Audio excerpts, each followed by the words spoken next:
آج ایک قطرہ بھی کافی ہوگا، اج ساہ بھی نہیں کھلے راہ بھی نہیں، انج ٹوک انوکھڑے ٹوکدے نہیں، ٹر پویں تے فاصلے مک جاندے، گھر بیٹھیاں پینڈے مکدے نہیں۔ آج قدم قدم چلیں گے۔ ماضی کے گناہ تو ایک آنسو سے دھوئے جا سکتے ہیں نا۔ وہ ایک فقیر تھا، بازار میں کھڑا رو رہا تھا، تو کسی نے روک کے کہا بابا کیا ماجرا ہے، کسی نے مارا ہے، کیوں رو رہے ہو؟ اس نے کہا نہیں کوئی ایسی بات نہیں، ان لوگوں کے رویے نے رلا دیا۔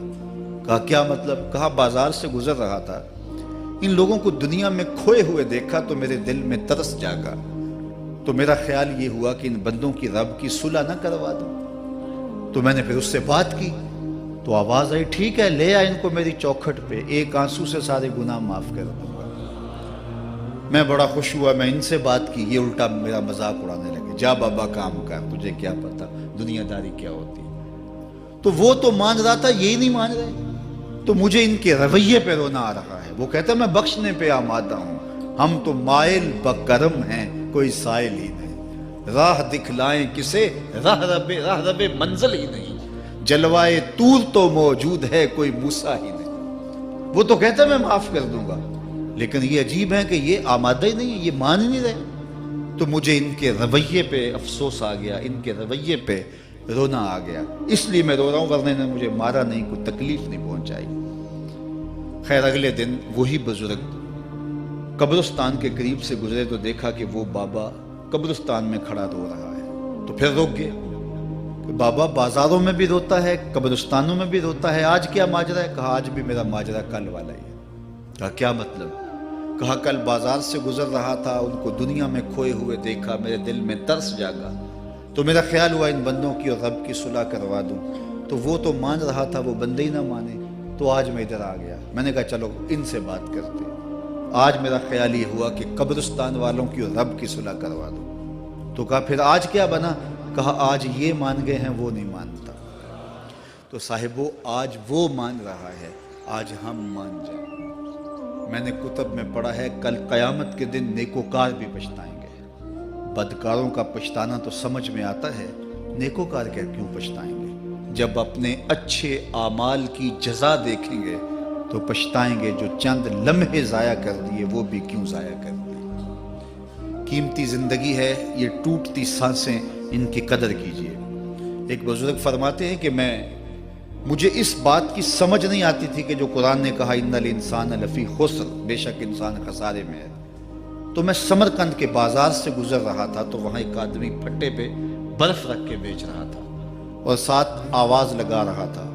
آج کل تو یہاں وہ پاپڑ بیچنے والے بھی کوئی آواز لگاتے، تو وہ برف پھٹے کے اوپر رکھ کے بیچ رہا تھا اور ساتھ آواز لگا رہا تھا۔ آواز کیا تھی؟ ارحمو ارحمو الا من یذوب راس مالہ، او گزرنے والوں میرے پہ ترس کھاؤ، میں ایسا تاجر ہوں جس کا راس المال پگھلتا جا رہا ہے۔ چونکہ یہ جو برف ہے ایسا سودا ہے جو گاہک کا انتظار نہیں کرتا۔ آپ کپڑا بیچتے ہیں، آج گاہک نہیں آیا، ہو سکتا ہے کل دعانے مہنگا بیچ لیں۔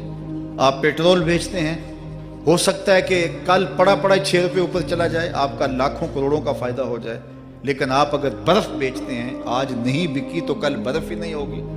تو وہ سیل پہ برف بیچ رہا تھا اور ساتھ لوگوں کو دہائی دیتے ہوئے کہہ رہا تھا، او لوگو میرے پہ ترس کھاؤ، مجھ سے برف لیتے جاؤ، میں ایسا تاجر ہوں جس کا راس المال پگھلتا جا رہا ہے۔ تو کہتے ہیں جب اس نے یہ آواز لگائی نا تو میرے قدم رک گئے اور میں اس کے قریب چلا گیا اور میں نے کہا کہ مجھے ان الانسان لفی خسر کا ترجمہ سمجھ میں آ گیا۔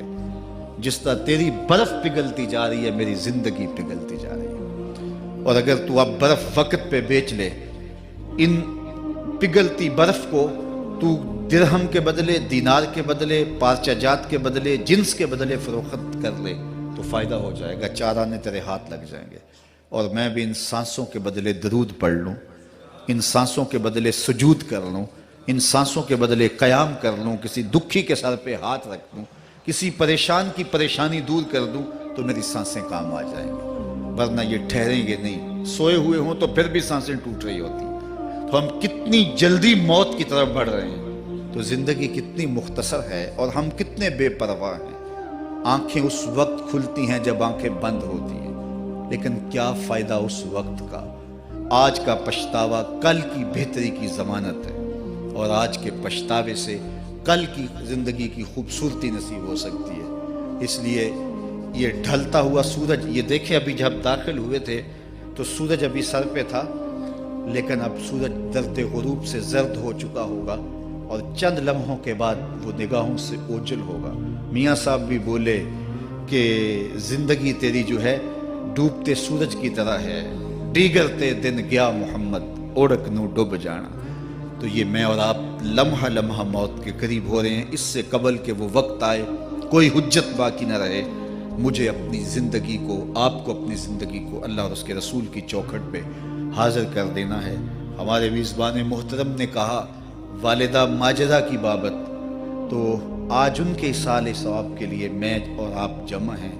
ایک وقت ہمارے اوپر بھی آنے والا ہے کہ لوگ ہمارے لیے جمع ہو رہے ہوں گے۔ یہ وقت تو آنے والا ہے، اس کے تو چھٹکارا نہیں ہے، اس سے تو خلاصی نہیں ہے، کوئی بھاگ سکتا نہیں ہے، موت سے تو فرار نہیں ہے۔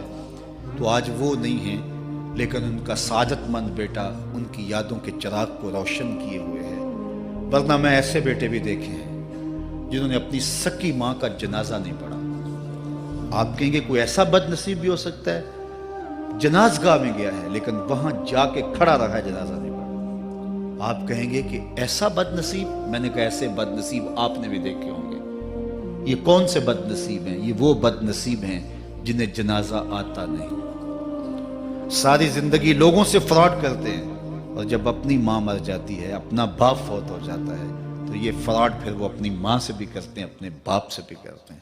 مجھے بتاؤ کتنا بد نصیب ہے وہ بیٹا کہ جو اپنی ماں سے، اور وہ بھی مرنے کے بعد فراڈ کر رہا ہے، اور اپنے باپ سے وہ بھی مرنے کے بعد فراڈ کر رہا ہے۔ اور کتنا خوش نصیب بیٹا ہے کہ جو روزانہ اپنی ماں کے لیے دعا کرتا ہے۔ اور میں کہتا ہوں اگر بیٹا نمازی ہوگا، بیٹی نمازی ہوگی، اہتمام سے دعا نہ بھی کرے، دن میں کتنی مرتبہ کہے گے ربنا اغفر لی ولوالدی، اے اللہ مجھے بھی بخش دے، میری ماں کو بھی بخش دے، میرے باپ کو بھی بخش دے۔ اور جب بندے ہاتھ اٹھا کے دعا مانگتے ہیں اللہ خالی ان ربکم حیی کریم یستحیی من عبدہ اذا رفع یدیہ ان یردہما صفرا، تمہارا رب حیا کرنے والا سخی ہے، کریم ہے۔ بندے جب اس کے سامنے ہاتھ اٹھا کے دعا مانگتے ہیں، اللہ فرماتا ہے مجھے شرم آتی ہے ان کے اٹھے ہوئے ہاتھ خالی کیسے موڑ دوں۔ انہوں نے میرے سے مانگا ہے، میں بھی نہیں دوں گا تو کس در پہ جائیں گے۔ میں ایک دیہاتی بات کرنا چاہتا ہوں، اتنے لوگ جتنے آپ یہاں بیٹھے ہیں، اتنے لوگ اٹھ کے کسی دنیا دار کے ڈیرے پہ چلے جائیں اور اس سے کچھ مانگیں اور وہ دے سکتا بھی ہو، تو کیا وہ آپ کو خالی لوٹا دے گا؟ وہ کہے گا ڈیرہ داری کی شان کے خلاف ہے کہ اتنے لوگ دروازے پہ آ گئے اور ان کو خالی موڑ دوں۔ تو جب تم اتنے بڑے ڈیرہ دار ہو اور تمہیں اتنی غیرت ہے کہ اتنے لوگوں کو خالی نہیں موڑتے، تو کریم خالی موڑتے؟ آؤ تو صحیح اس کی چوکھٹ پہ جھولی پھیلاؤ تو صحیح۔ پھر دنیا داروں سے مانگنا ہو تو ان کی زبان میں مانگنا پڑتا ہے۔ اللہ سے جس زبان میں مرضی مانگو، عربی میں مانگو، اردو میں مانگو، ہندی میں مانگو، سندھی میں مانگو، اقبال کے لہجے میں مانگو، سادی کے انداز میں مانگو۔ نہیں مانگنا آتا خالی ہاتھ پھیلا دو، وہ بند لبوں کی بولیاں بھی سنتا ہے۔ آؤ تو صحیح اس کی چوکھٹ پہ، اپنے ہاتھ پھیلاؤ تو صحیح۔ دنیا داروں سے مانگے تو ناراض ہوتے ہیں، خدا سے نہ مانگو تو ناراض ہوتا ہے۔ اللہ کل ما یابو بکم ربی لولا دعاؤکم، آؤ نا اس کی چوکھٹ پہ، دستے طلب دراز کرو۔ دنیا داروں سے مانگنے کے لیے وقت چاہیے۔ اس وقت تو صاحب سوئے ہوں گے، اس وقت تو ناشتہ کر رہے ہوں گے، اس وقت تو بیوی بچوں کے ساتھ مشغول ہوں گے، لیکن اللہ سے جب بھی مانگو، پچھلے پہر کنڈی کھڑکاؤ در رحمت کھلا پاؤ گے۔ دن کو مانگو، رات کو مانگو، مانگو تو صحیح، وہ تو اتنا کریم ہے۔ اچھا بت کو سامنے کھڑا کیا ہے اور زلیخا ہاتھ جوڑے بت کے آگے پکار کرتی ہے، روزانہ سے شام کھڑی ہو جاتی ہے، یا صنمی یا صنمی، اے میرے بت، اے میرے بت، بچھڑا ہوا یوسف ملا دے۔ سحر دم تک پکارتی رہتی، عمر بیت گئی، چہرے پہ جھریاں آ گئیں، بڑھاپا طاری ہو گیا۔ ایک دن رات کا پچھلا پہر ہے، بت کے آگے ہاتھ جوڑے یا صنمی کا وظیفہ پڑھ رہی ہے۔ اچانک نیند کا جھٹکا آ گیا، زبان بل کھا گئی، بولی یا سمادی، یا سمادی۔ کہا جبریل جلدی جا، یوسف کے گھوڑے کا رخ موڑ دے۔ یا اللہ تجھے تو نہیں پکار رہی، وہ تو بت کو پکار رہی ہے۔ زبان بل کھا گئی، یا صنمی کی بجائے یا سمادی کے لفظ زبان پہ آ گئے۔ کہا جبریل اتنا عرصہ ہوا بت کو پکارتے ہوئے، اس نے کوئی جواب نہیں دیا، آج جیسے بھی اس کے لبوں پہ میرا نام تو آیا ہے، اگر میں نے بھی جواب نہ دیا میرے اور بت میں فرق کیا ہوا؟ تو آؤ آج کی اس مجلس میں ہم ان کی والدہ کے لیے دعا مانگیں۔ اے عرش کے مالک، ان کی والدہ کو حضور کی ماں کا صدقہ جنت کی بہاریں عطا کر، اور ہم اپنے ماں باپ کے لیے بھی دعائیں مانگے۔ اے اللہ ہمارے ماں باپ کی مغفرت فرما، ماں باپ کی قدر کرو۔ میں نے یہ بھی پڑھا ہے، جو اپنے والدین کے لیے روزانہ دعا مانگتا ہے، والدین زندہ ہوں تب بھی، فوت ہو گئے ہوں تب بھی، روزانہ ماں باپ کے لیے جو شخص دعا مانگتا ہے، ساری زندگی اس کے رزق میں بے برکتی نہیں آ سکتی۔ تو اپنے ماں باپ کو اگر زندہ ہیں تو قدر کرو، فوت ہو گئے ہیں تو ان کے لیے کثرت کے ساتھ دعا کرو۔ یہ گھنا سایہ ہے۔ کبھی آپ نے درخت کو دیکھا ہے کہ ساری دھوپ اپنے پتوں میں جذب کرتا ہے اور نیچے بیٹھنے والوں کو چھاؤں دیتا ہے؟ ماں باپ سارے دکھ اپنے اوپر لیتے ہیں، اپنی اولاد کو آسائش اور راحت پہنچاتے ہیں۔ قدر نعمت زوال نعمت کے بعد ہوتی ہے، جب نعمت پاس ہو تو قدر نہیں ہوتی، جب چھنتی ہے تو پتہ چلتا ہے کہ کتنی بڑی دولت تھی جو چھن گئی۔ میں تو آپ کیا، میری اور آپ کی حیثیت کیا، ماں کی کمی تو آمنہ کے لال نے بھی محسوس کی ہے۔ ایک دن حضور مسجد نبوی میں تشریف لائے، تا حد نظر صحابہ تھے۔ الحاوی للفتاوی میں امام سیوطی نے لکھا ہے، حضور کو دیکھا تو ادب سے کھڑے ہو گئے، بس یہ منظر دیکھنا تھا کہ چشمان اقدس سے آنسو چم چم جاری ہو گئے، اور حضور نے ایک ٹھنڈی آہ بھری اور روتے ہوئے کہا، لو ادرکت والدی او احدہما، کاش آج میرے ماں باپ زندہ ہوتے۔ انسان نے دکھوں کا دور دیکھا ہو نا، اچانک خوشحالیاں مل جائیں تو پھر انسان یہ آرزو کرتا ہے کہ میرے ماں باپ نے میرا وہ غربت کا دور دیکھا تھا، آج دولت کی چہل پہل بھی دیکھتے، آج میرے آنگن میں بہاریں بھی دیکھتے تو کتنے خوش ہوتے۔